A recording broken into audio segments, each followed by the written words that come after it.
We return to our coverage of the Mueller report and in particular to the central importance of Russia to the entire story.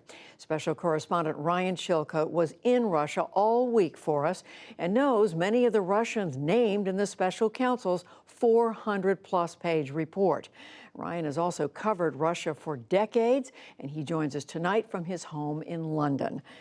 So, Ryan, hello again. It's now been over a day.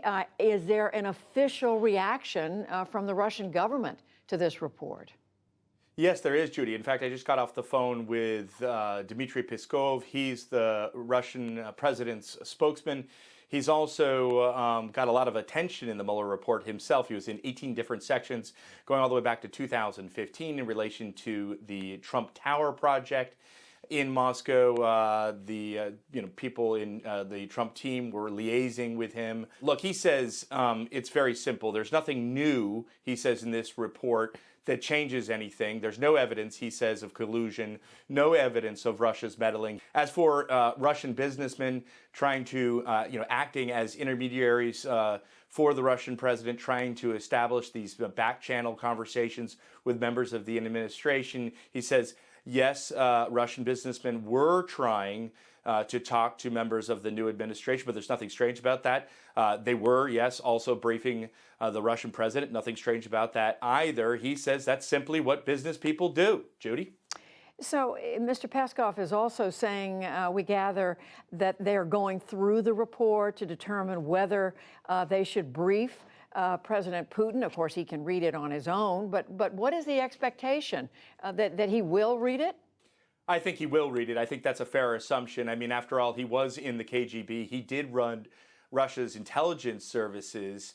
That's exactly what you're supposed to do in intelligence and counterintelligence work, is learn what your adversary or your rival knows about you and learn how they learned it. There's an awful lot of very specific allegations or evidence in that Mueller report. Of course, he's going to want to know all of that, I would have thought. In addition to that, of course, while the Russians may feel that this might absolve President Trump of some wrongdoing, they will realize that their troubles are probably not over.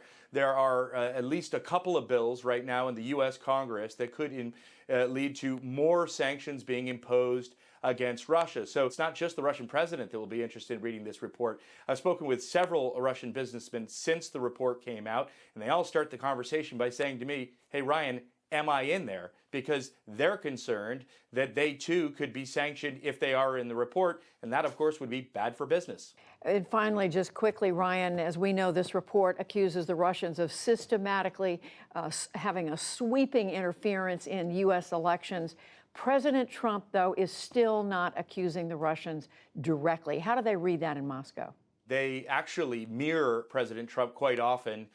You'll remember when the Attorney General's summary of the Mueller report came out about a month ago, the Russians, just like President Trump, said that it absolved them, it exonerated them of any kind of responsibility. They are obviously very pleased. Remember Helsinki? I was at that press conference where President Trump and President Putin stood next to one another, and President Trump said that he believed President Putin when President Putin told him that Russia had not interfered.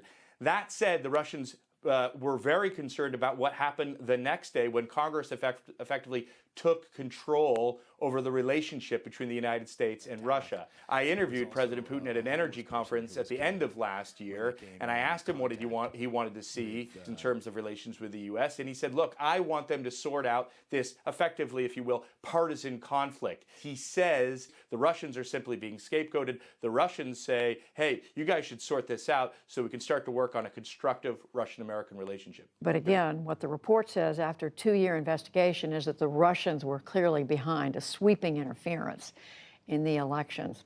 Ryan Chilcote reporting. Thank you so much. Thank you.